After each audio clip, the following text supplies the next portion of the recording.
Hi, welcome to Mr. Smith's Kitchen. I'm Brian, Mr. Smith, kitchen, as always. And thought we'd do some baking, right? Sarah's graduation is this Saturday, and I gotta get rolling. I got a few things I gotta bake. One of them being cupcakes. I'm doing chocolate and vanilla cupcakes, and today we're gonna make some chocolate cakes together, chocolate cupcakes together. We're also doing a 3-layer chocolate cake. Sorry, the wind must be starting to pick up. My umbrella is going ballistic outside, and I want to make sure it's not gonna break. But anyhow, that being said, this recipe, I've made this recipe a million times, and I don't think I've ever made it on my channel. I have made the cake version once, forever ago, and don't tell anybody, but it's a chocolate mayo cake. Only we're doing it in cupcake form, right? Not a whole lot of difference at all, really. But we're putting it in cupcake tins. It does make 24, and I'm here to tell you, you will never eat a moister cupcake in your entire life. And before you freak out, you can't taste the mayo. What it does is it replaces the butter or the oil. But with all the other ingredients, the flavor bakes out of it. It goes away. It's not like you're, ooh, mayonnaise. Trust me on this one. Trust me. If the people knew how many times they've eaten a chocolate mayo cake and not known they've eaten a chocolate mayo cake, they would probably go, oh, really? You know, only because mayo's used in a lot of cakes to help supplement. It keeps cakes moist for a very long time. You make these, I guarantee you, 3 days from now, even sitting out uniced, they're still going to be just as moist as they were then. So basically, I'm giving you my cupcake secret for those who actually watch the video. But that being said, if this is your first video, welcome. I'm glad you stopped by. If you're returning, thank you. If you are new, I hope you get something out of this video. Maybe check out some of my other videos. If you're a new subscriber, welcome. I mean, really, welcome. Welcome to the neighborhood. Our channel is just filled with, being a good neighbor, conversation, things that can help give you conversation, help you meet a new neighbor, help you make a new friend. Everybody likes cupcakes. Everybody likes baked goods. It doesn't matter who you are. There is a baked good out there somewhere that you enjoy.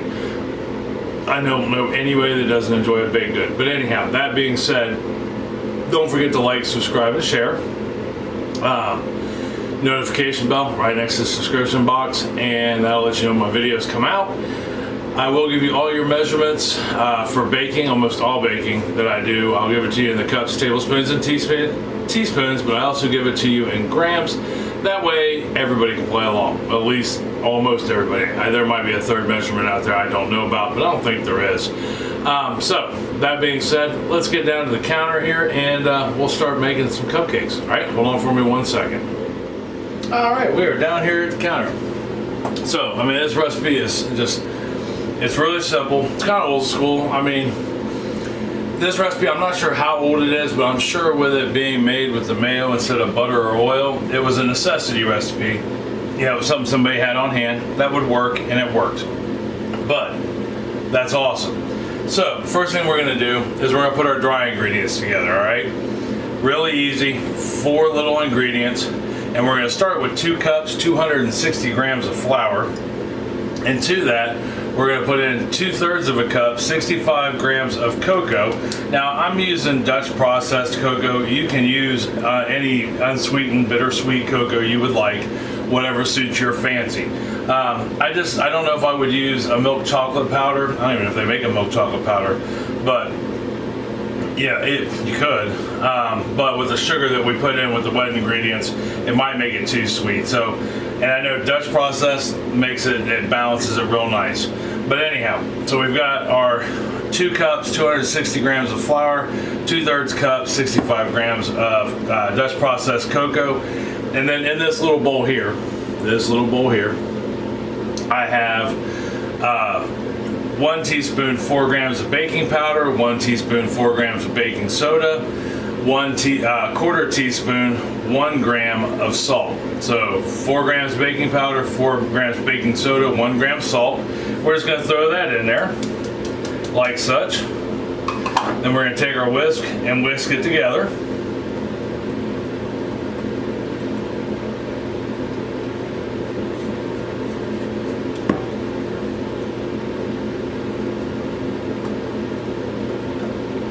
right, we got that all whisked together in one big happy family of dry goods. Yeah, and if you've got lumps in your cocoa, mine's a new package. It didn't have any lumps in it. It was kind of nice. It's okay to sift all this. You can sift all this into another bowl for that matter. But anyhow, we're going to get this set aside, and we'll get the mixer down here, and we'll start doing our wet ingredients, and then, we're literally halfway there. All right, so hold on for me 1 second. All right, so with the stand mixer, you could also use a hand mixer with this. You could probably even use just a hand whisk for that matter, if that's all you had. But in here I have a 1 2/3 cups, 335 grams of just regular old plain granulated sugar.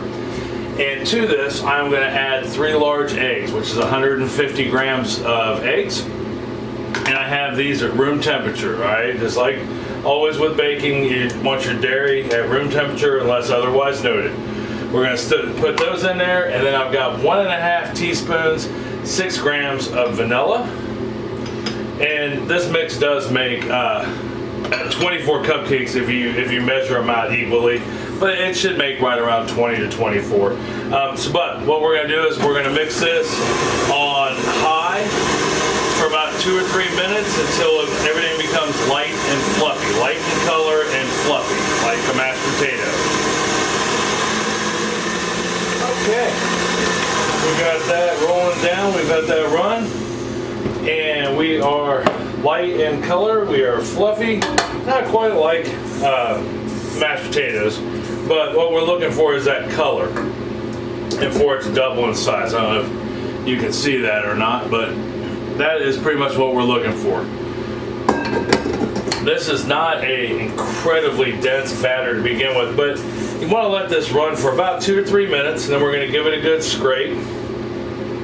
Incorporate as much air as we can into it, right? Which you'll know if you've got air in it. If you look down in your bowl, like right now, I can see bubbles at the top. And that's kind of what you're looking for, at least in my experience. That's what I've been looking for. Next thing we're going to add is 1 cup, 220 grams of mayo, and it's real mayo, not Miracle Whip, not alternative. It's just true mayo, like they've been making since the beginning of time, before the 70s came along and Miracle Whip was invented. Not to take away from Miracle Whip, it has its place, just not in my house.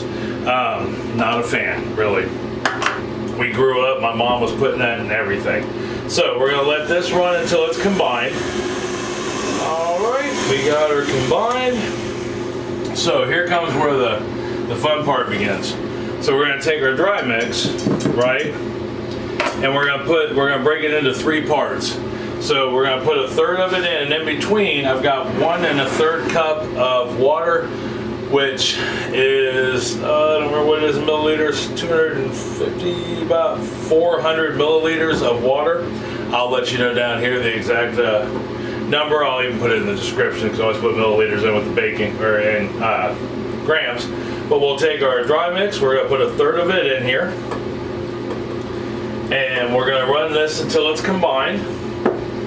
And then we'll put 1/3 cup of water in, or half the water in, I'm sorry, because we're going to do dry, wet, dry, wet, dry is what we're going to do. And you always want to start that out on low, or you're going to end up with a face full of dry goods, I guarantee it.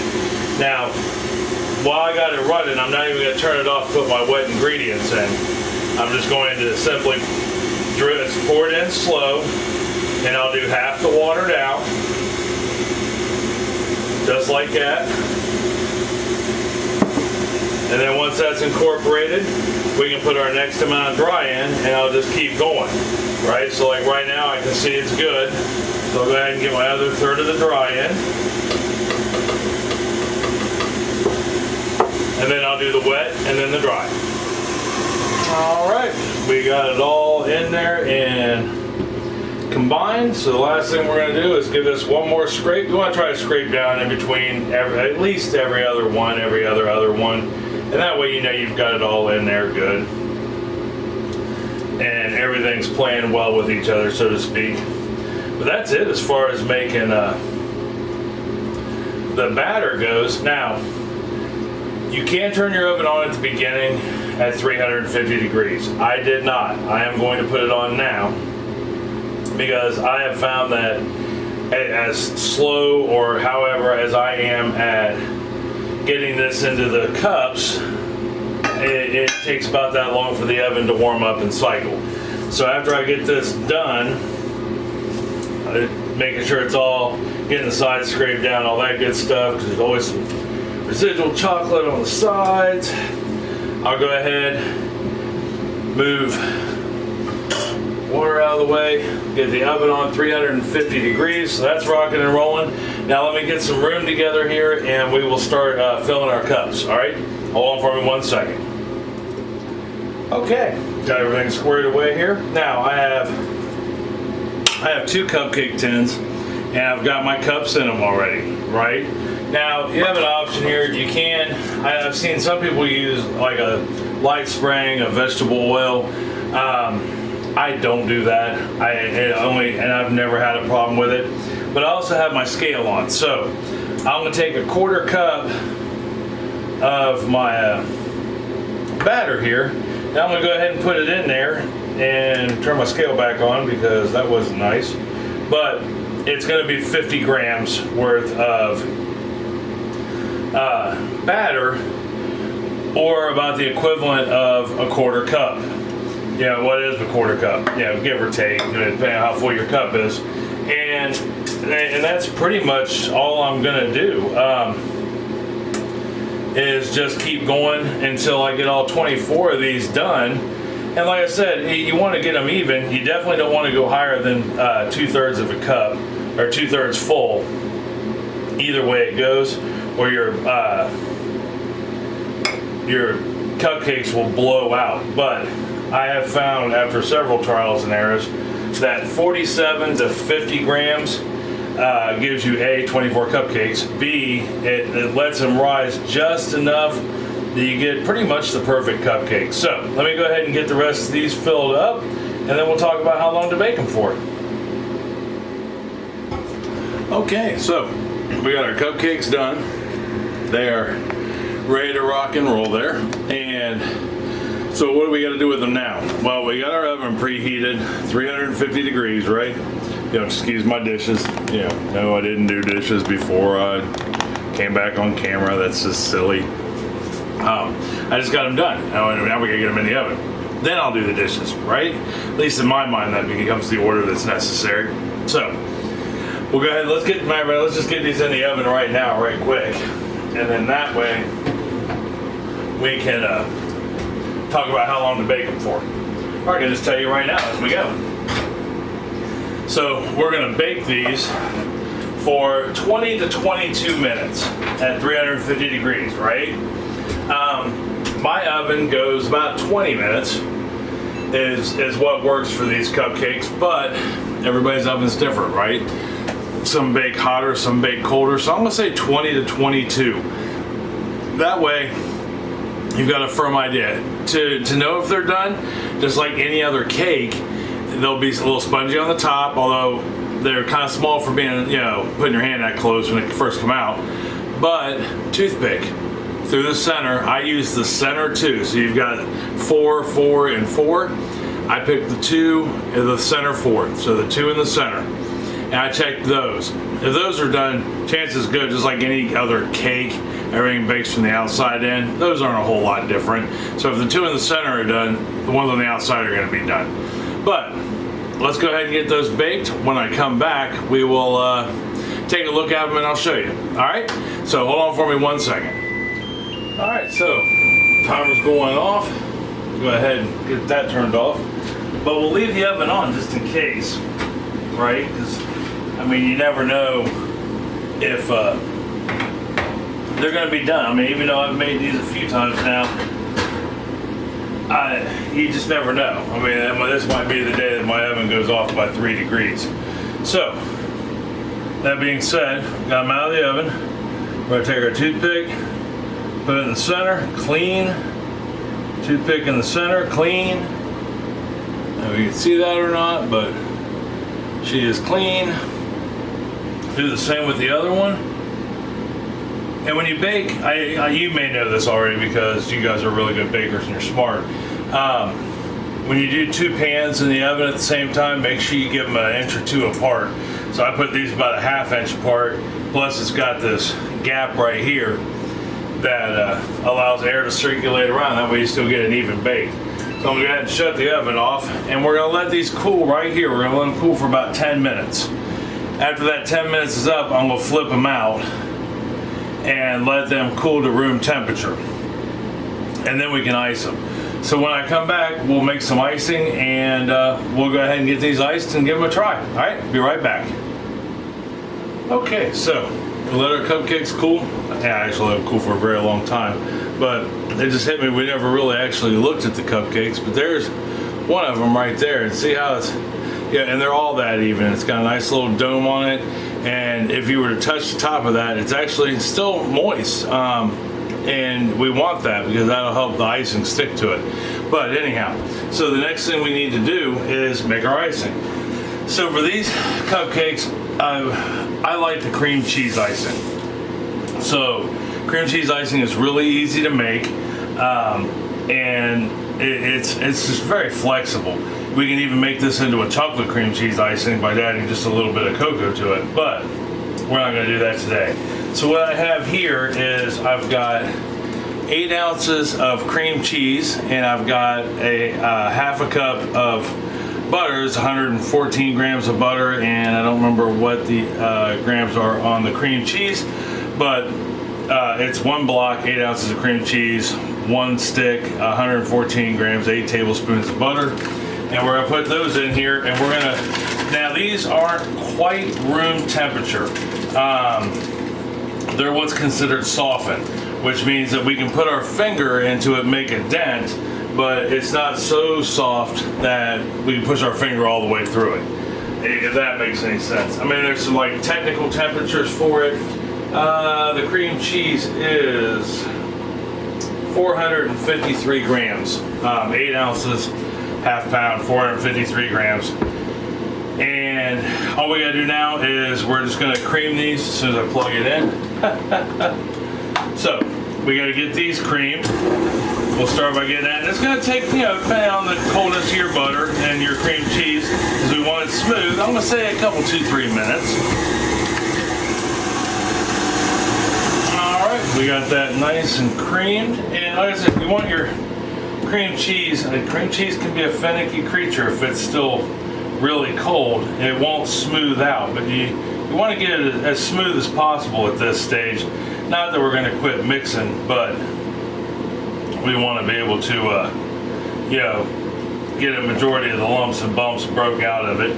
And we're just going to scrape this down off the sides, because inevitably it gets all over the sides, and we want to make sure we get it all together. Probably make sure that's locked down. Alright, so we got that mixed up like such. Now we're going to add 1 liberal teaspoon, about 4 or 5 grams worth of vanilla. And I've got a 1/4 teaspoon of kosher salt right here. Sorry, right there. And that kosher salt, if you didn't, I mean, depending on where you live, I guess. I can never find it in anything other than coarse anymore. So if you get coarse, you want to grind it up so it's smaller, whether it be in a bullet or just a pestle and mortar or just a, you know, little mallet and a baggie, however. But you want to make it a little finer. Inevitably, you end up with a chunk of salt that doesn't, you know, incorporate in. But so we're just going to combine this in real quick. Just like such, doesn't take long at all. And then after that, we only have one more ingredient we've put in here, and that is our powdered sugar. Now, with the powdered sugar, confectioner's sugar, it's 4 cups, about 500 grams of confectioner's sugar, which is, I mean, right around, you want right around a pound. You know, 4 cups, 500 grams, a pound is 495 grams in the powdered sugar realm. And what we're going to do is we'll give this one more scrape around the bowl real quick, just like such.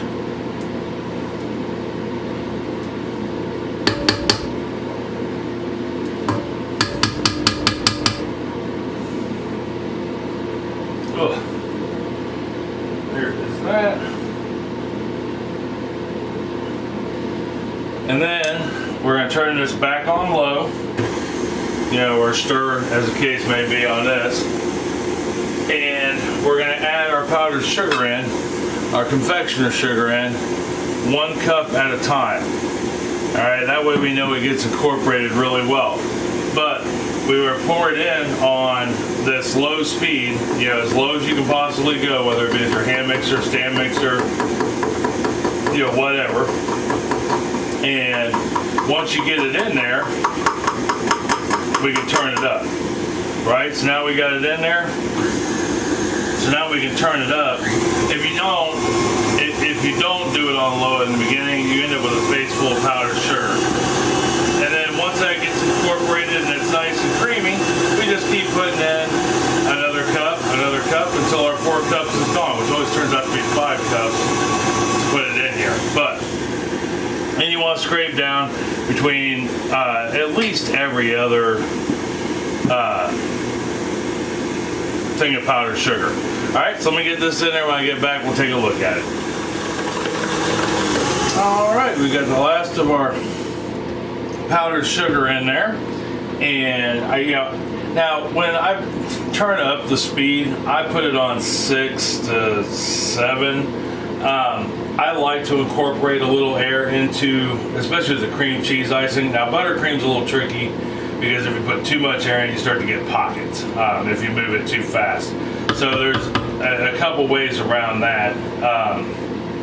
Even with the cream cheese icing, you can, if you have a stand mixer, even with your hand mixer, if you set it on like 4 and just let it go, you can let it churn forever, and that really, gives it a nice, creamy, well done feel to it. I just wanted to put a little air in mine in the process, so I had it up a little higher. You just gotta watch with air, especially if you're frosting a cake. It'll leave little dimples and air pockets in it, which aren't always cool, but there is our icing. So right there, and see, it's got a nice, let me see if I can get a, it's not, stiff peaks or anything like that. So it's a really soft peak. Now let's say you don't necessarily want to, you think it's too stiff. What do you do? For whatever it is you're using. Say you got a really moist cake, and you just find this to be too stiff.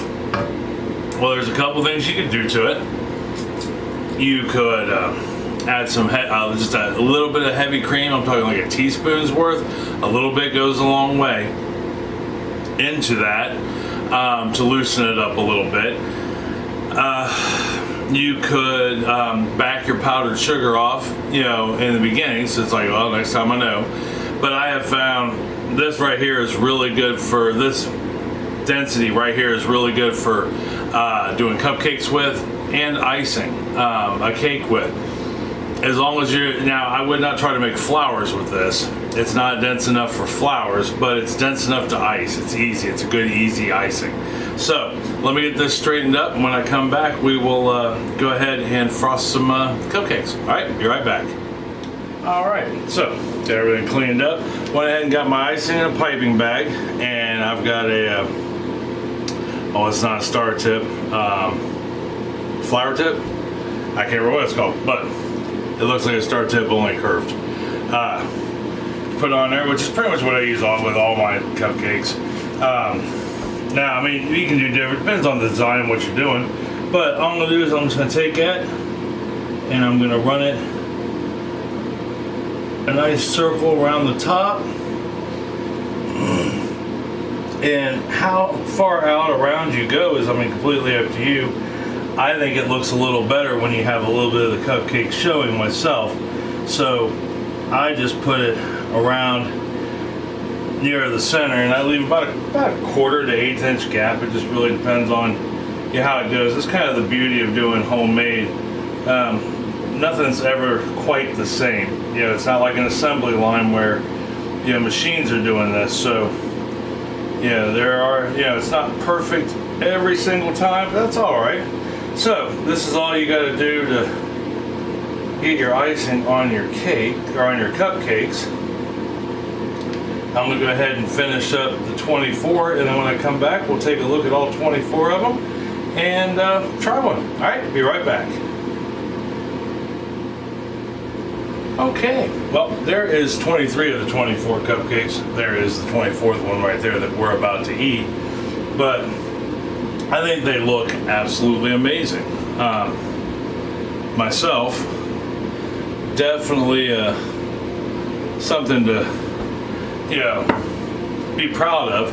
And they're not hard to make. People are gonna think you spent all day on these bad boys, which makes it even that much better, right? Yeah, so it makes you look like a rock star. You know, and I know I mentioned this earlier, but did anybody notice that the fridge is gone? There's no longer a fridge there. If you're new to my channel, this is your first video. There used to be a fridge right there. We decided to move it. We're gonna move it anyhow. If yeah, this is your first video per se. Right out there's my dining room. It's a bit of a wreck, but that will soon be, that room and this room will be one room, and it will all be kitchen, an eat-in kitchen. And where we're standing right now is actually going to be where the table's going to be. And the matching shelf to that one will be in the corners. And you know, my stove and the fridge and all my counter space and my sink will all be out there. I don't think it's going to be that hard of an endeavor, but right now we're not here to talk about kitchen remodels. We're here to talk about that scrumptious, lovely cupcake. And I'm here to tell you, remember how I talked about in the beginning about spraying your cupcake?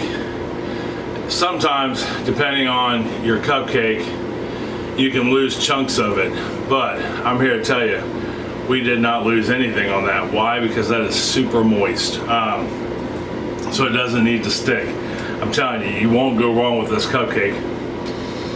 And I mean, in theory, I don't even have to eat this to tell you how good it is, because I know how good it is. I've eaten a dozen of these over the last probably 2 months, but never hurts to have one anyhow. And I can cheat and get one early from Sarah's graduation party. So let's try it and find out.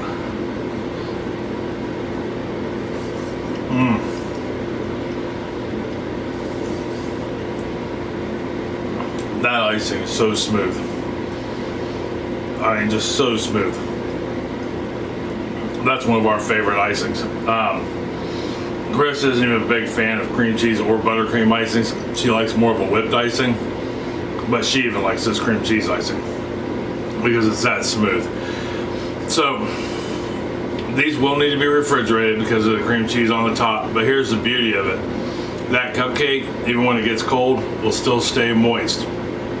Butter is what makes your cupcakes or your cakes or any baked goods you bake, you put in the fridge, you know, it'll get firm. You gotta let it sit out to get up close to room temperature for it to be soft or moist again. That's because of the butter. Where these have no butter in them, they won't harden up. But because of the cream cheese and the icing, they gotta go in the fridge. At least until you're about an hour before you're ready to serve them, right? So,